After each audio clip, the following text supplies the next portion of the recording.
Yes, lads, welcome back to the channel. Welcome back to Touchline Facts. First and foremost, make sure you smash the like button. Make sure you subscribe if you're new. And today we've got a little thing that I wanted to talk about. I wanted to get off my chest because I've been seeing it over the recent course of the last few days, to be honest with you. I've been seeing a lot of United fans, some of it rival fans, giving it meltdown about the recent. I don't know how you say his name, brother. I really don't. I always butcher his name. Quenda, something like that. From Sporting Lisbon, the winger, the 17-year-old, 18-year-old, or whatever he is. Obviously, it's been confirmed by Fabrizio and David Ornstein that he's going to be joining Chelsea now instead of what looked like he was probably going to join Man United in the summer and be our a wing back, should I say? And United fans were all getting giddy about it, sitting there. I mean, you can go back and play the tapes from me that I said he's 17 years old. Why are we signing another young player when we've already got two young wing backs in Diogo Leon and Jeremy, I always get his name fucking wrong. Patrick Dorgu. Yeah, we've also got them two already. Why are we signing another one? Which I didn't like that personally. Two, I never watched him, so I never gassed him up.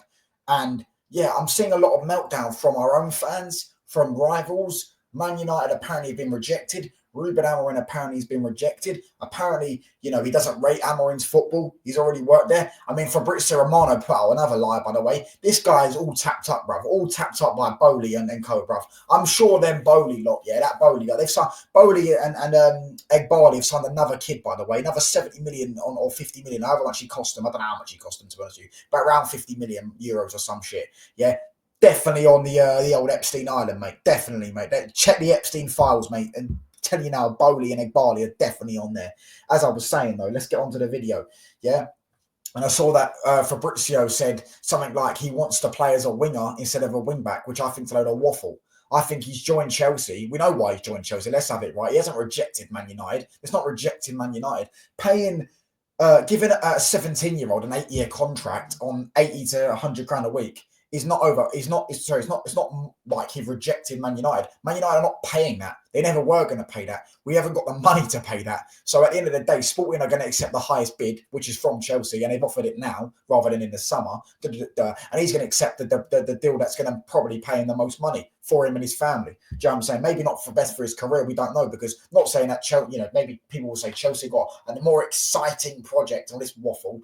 Yeah, whatever the buzzword they want to use. I don't even necessarily, I'm not saying that's wrong. If you believe that, cool. But I don't think he gets any minutes at Chelsea because they've got Esteval coming through. They've already got Madueke. I don't think it's good. They've got Sancho. They probably end up selling, which we need to get onto. Probably end up giving back, actually. We need to get on. We need to talk about that one day. Neto. And there's probably a few others that I'm forgetting. Palmer can also play on the wing. Is there one or two other? I know they got that George geezer. I think he plays as a winger, I know. Stuff like that. So, yeah, it's a bit odd for me, especially how he's played as a wing back. But then again, majority of wing backs are like failed wingers. And he's only 17, 18. So maybe he trusted himself to become a winger. Maybe that is somewhat got some truth to it. But I don't believe that. I think that's a load of nonsense. I think we all know the real reason, as I said, it's down to it's about the money. It's about the money, mate. Let's have it right. Let's not bullshit. Let's get rid of this PR nonsense from people like Fabrizio and just say it as it is. It's down to the money. It's not that he doesn't rate Amorim. It's not that he doesn't rate Man United. It's not that he wants to reject Chelsea. It's not that reject Man United. It's not like he wants to play for Chelsea above Man United. If Man United had offered a bit more money than Chelsea and similar deal that we offered, that Quenda got offered at Chelsea, the 8-year deal and they're on 100 grand a week, things like this, he would have joined Man United. He'd be a Man United player. We just weren't stupid enough to do that. We are not that team. We are not that type of Epstein up yet. We've signed a few young players here and there, but we're not that Epstein up to go and spend another 50 million on a kid. That, let's have it right. How many games have these lot watched? How many games have Chelsea fans watched? Oh, but he's rejected us. Oh, Chelsea, Paul. Do you know what? It's not even much from Chelsea fans. It's majority of it I've seen from United fans. I've seen a lot of people that want Amorim out. Sit here and say, oh, he doesn't even rate Amorim. That's a big red flag. Oh, you're getting rejected. These are the same people, by the way, that was sitting there slagging off Ten Hag when he was buying his old players. And now we've been rejected by an old player, and it's a red flag. Now, furthermore, even on to these are the same people that didn't like the fact that we used to overpay for players. Yeah. I mean, if we spent 50 million and gave a 17-year-old 100 grand a week, yes, we did it with Euro. I do understand that, but he's 19 and Euro's actually good. But then you could say we overpaid for him, maybe, but we can't consistently overpay for players. You know what I'm saying? And no one's saying we're overpaying for Euro, by the way, because he's been brilliant in recent weeks. I know he's injured now. He's got a few injury problems this season, but hopefully he overcomes it, to be honest with you. But that's a conversation for another day. These are the same people that will say these things, like, you know, Ten Hag should never have bought his ex-players, and slag them off for that. They would say that United should never overpay for players, and they'll mock Chelsea for overpaying for players. I guarantee if Quenda barely does anything next season, yeah, they're going to sit there and laugh at him. Do you know what I'm saying? It's almost as if these lot don't know what they're talking about. They flip from pillar to post. It's hilarious how some United fans work. And yeah, I just see a lot from our own fans. I'd see it from a lot of our own fans that are sitting there doing this. Like, you're playing into rivals' hands, bro. Do you know what I mean? Like, it baffles me. It really does. Like, are we really that upset over a 17-year-old that played wing back? Like, we've really like, let's have it right. I've already said I wouldn't mind putting Ahmad there. I'm getting Ray and Cherky, and then you have a bit more depth. You get another wing back as well, and these types of things. I think there's so many more options out there as a wing back you can get than just being fixated and overpaying on a 17-year-old geezer that none of these guys have ever watched. Who's watched Quenda play football? I haven't watched him. I don't think I've watched a game of him. I don't think I've watched a game of him. I might have watched one. Do you know what I'm saying? I know he got called up for Portugal.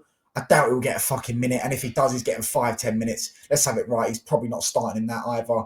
It's just odd, man. It's odd how some United fans react. It's odd how some United fans act. They've always got to be angry, some people. Some people have just always got to be angry. Yeah, always got to be angry. Do you know what I mean? And it's baffling to me. But yeah, let me know what you lot think in the comments, man. Are you lot upset? Are you lot, oh, we can't get, because I think we can get, there's so many other wing backs out there. In fact, we can, as I said, we can even go and get Ray and Cherky in the 10 for 30 million and then put Ahmad in the right wing back role. It's just simple, isn't it? Like, these types of things we can do. We're not in a desperate need of an 18, 17-year-old wing back. Do you know what I'm saying? That isn't particularly, we don't know if he's any good. Maybe, you know, he is highly touted by scouts. He may be highly touted by Amarin. I don't know. Let me know what you think. Did he reject us? Am I wrong in saying that? Do you know what I'm saying? I don't particularly think he did. I mean, I don't think I think, you know, there's certain levels of it, but I feel like if you, in this scenario, I don't think it is a reject. Do you know what I'm saying? If it's not like I've gone into the club and there's a girl there and I'm chatting her up, and buy her drinks, all that stuff, and then someone else comes along and buys her, you know, as a fucking Lamborghini and and then she goes in a Lamborghini, or the limo or whatever, and that's kind of a rejection. This isn't the same scenario, is it? Well, it could be actually, because he's offering them more money. But I'm kind of waffling at this point. But yeah, let me know what you think. Do you not think it is? Do you not think it is? I don't know. As I say, road to 500. Subscribe if you're new. I'm out. Peace. Bosh. It's up.